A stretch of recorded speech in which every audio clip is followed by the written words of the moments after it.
بسم اللہ الرحمن الرحیم۔ السلام علیکم۔ اسلام میں پردہ ایک اہم اصول ہے جو مرد و عورت دونوں کے لیے عفت و پاک دامنی، شرم و حیا اور معاشرتی توازن کے قیام کے لیے ضروری قرار دیا گیا ہے۔ پردے کا حکم قرآن و حدیث میں واضح طور پر دیا گیا ہے اور نبی کریم صلی اللہ علیہ وآلہ وسلم نے اپنی زندگی میں اس پر سختی سے عمل فرمایا اور امت کو اس کی تلقین کی۔ اللہ تعالیٰ نے قرآن مجید میں کئی مقامات پر پردے کی اہمیت اور اس کے اصول واضح فرمائے ہیں۔ اللہ تعالیٰ فرماتے ہیں، اور مومن عورتوں سے کہہ دو کہ وہ اپنی نظریں نیچی رکھیں اور اپنی شرمگاہوں کی حفاظت کریں اور اپنی زینت کو ظاہر نہ کریں سوائے اس کے جو خود ظاہر ہو، اور وہ اپنی اوڑھنیاں اپنے گھرے بانوں پر ڈالے رکھیں۔ اس آیت میں اللہ تعالیٰ نے عورتوں کو نظریں نیچی رکھنے، جسم کو ڈھانپنے اور زینت کو چھپانے کا حکم دیا ہے۔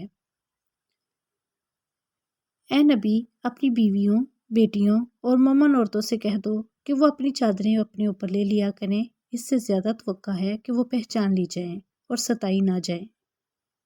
اس آیت میں اللہ تعالیٰ نے عورتوں کو مکمل پردے کا حکم دیا تاکہ وہ باعزت طریقے سے پہچانی جائیں اور انہیں کوئی تنگ نہ کرے۔ نبی کریم صلی اللہ علیہ وآلہ وسلم کی احادیث میں پردے کی تاکید پردہ حیا کا حصہ ہے۔ نبی کریم صلی اللہ علیہ وآلہ وسلم نے فرمایا، حیا ایمان کا حصہ ہے۔ پردہ دراصل حیا کا عملی مظہر ہے اور حیا کو ایمان کے ساتھ جوڑ دیا گیا ہے۔ نبی کریم صلی اللہ علیہ وآلہ وسلم نے حضرت علی رضی اللہ عنہ کو فرمایا، اے علی، پہلی نظر معاف ہے، دوسری نظر نہ ڈالنا۔ اس حدیث سے معلوم ہوتا ہے کہ نظریں نیچی رکھنا اور فحش مناظر سے بچنا ضروری ہے۔ نبی کریم صلی اللہ علیہ وآلہ وسلم نے فرمایا، عورت پردے میں رہنے کی چیز ہے، جب وہ باہر نکلتی ہے تو شیطان اسے بہکانے کی کوشش کرتا ہے۔ اس حدیث سے معلوم ہوتا ہے کہ عورت کا غیر ضروری طور پر باہر نکلنا فتنہ پیدا کر سکتا ہے، اس لیے اسلام نے اسے مخصوص حدود و قیود کے ساتھ اجازت دی ہے۔ حضرت عائشہ رضی اللہ عنہا بیان کرتی ہیں کہ جب سورہ نور کی آیت نازل ہوئی تو مدینہ کی عورتوں نے فوراً اپنے چہروں کو چادروں سے ڈھانپ لیا۔ معاشرتی پاکیزگی پردہ بے حیائی اور بدکاری کے دروازے بند کر دیتا ہے اور معاشرے میں پاکیزگی کو فروغ دیتا ہے۔ عورت عزت و وقار پردہ عورت کو عزت اور وقار عطا کرتا ہے اور اسے غلط نظروں سے محفوظ رکھتا ہے۔ پردہ بے راہ روی کو روکتا ہے اور نکاح کے ذریعے پاکیزہ تعلقات کو فروغ دیتا ہے۔ پردہ اختیار کرنے سے عورت اور مرد دونوں کو ذہنی نفسیاتی سکون ملتا ہے کیونکہ غیر ضروری اختلاط سے بچا جاتا ہے۔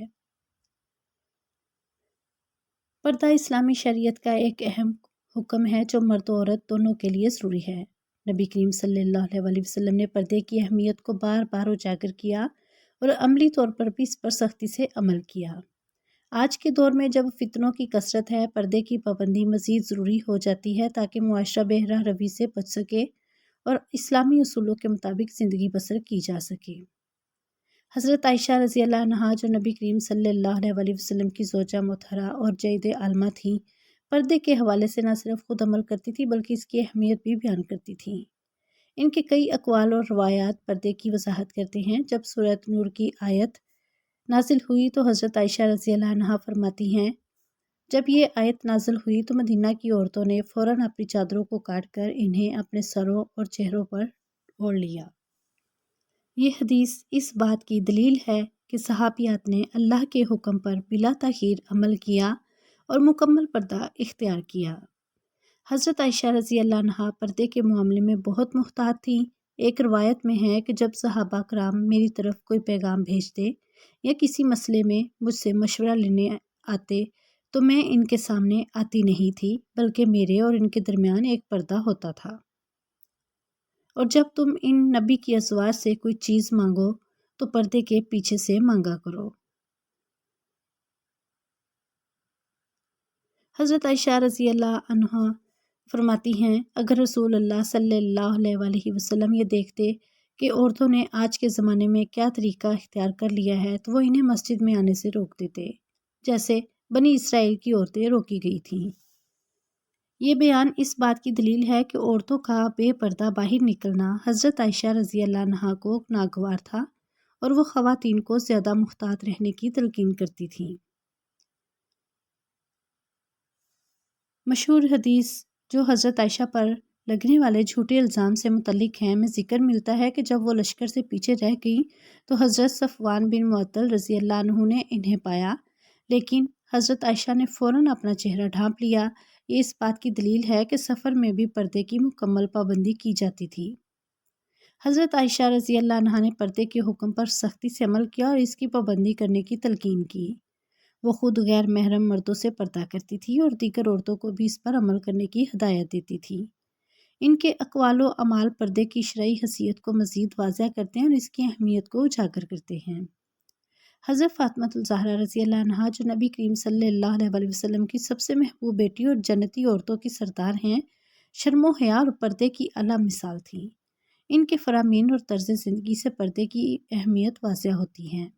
حضرت فاطمہ رضی اللہ عنہا کا سب سے مشہور قول: ایک بار حضرت فاطمہ رضی اللہ عنہا سے پوچھا گیا، عورت کے لیے سب سے بہتر کیا چیز ہے؟ انہوں نے جواب دیا، عورت کے لیے سب سے بہتر چیز یہ ہے کہ وہ نہ کسی غیر مرد کو دیکھے اور نہ کوئی غیر مرد اسے دیکھے۔ یہ قول پردے اور حیا کی عظمت کو بیان کرتا ہے اور ظاہر کرتا ہے کہ حضرت فاطمہ رضی اللہ عنہا عورت کے مکمل پردے کی قائل تھیں۔ حضرت فاطمہ رضی اللہ عنہا کو یہ فکر تھی کہ ان کا جنازہ بھی اسی طرح اٹھایا جائے کہ ان کا جسم ڈھانپا ہو رہے۔ انہوں نے حضرت اسماء بنت امیس رضی اللہ عنہ سے کہا، مجھے یہ پسند نہیں کہ میرا جنازہ بغیر پردے کے اٹھایا جائے جس سے میرا جسم نظر آئے۔ حضرت اسماء بنت امیس نے ایک ایسا تابوت تیار کیا جس میں آپ کا جسم مبارک پوری طرح چھپ گیا۔ یہ بات ظاہر کرتی ہے کہ حضرت فاطمہ رضی اللہ عنہا نے زندگی کے بعد بھی اپنی عفت و حیا کی حفاظت کی فکر کی۔ ایک بار جب ایک نابینا شخص حضرت فاطمہ رضی اللہ عنہا کے پاس آیا تو وہ فوراً پردے میں چلی گئیں۔ اس پر نبی کریم صلی اللہ علیہ وسلم نے فرمایا، بیٹی وہ تو نابینا ہے، تمہیں دیکھ نہیں سکتا۔ حضرت فاطمہ رضی اللہ عنہا نے جواب دیا، اگر وہ مجھے نہیں دیکھ سکتا تو میں تو اسے دیکھ سکتی ہوں۔ یہ قول حضرت فاطمہ کی غیرت اور شرم و حیا کی اعلیٰ مثال ہے۔ حضرت فاطمہ الزہرا رضی اللہ عنہا نے اپنی زندگی میں پردے کو انتہائی اہمیت دی اور خواتین کے لیے ایک کامل نمونہ بن گئیں۔ ان کے فرامین سے ظاہر ہوتا ہے کہ اسلامی معاشرت میں عورت کی عزت و احترام پردے اور حیا میں ہے اور انہیں اسی پاکیزگی کے ساتھ اپنی زندگی گزارنی چاہیے۔ آج کی عورت کو اللہ تعالیٰ ہدایت دے تاکہ وہ بھی حضرت فاطمہ الزہرا اور حضرت عائشہ کے نقش قدم پر چل سکیں۔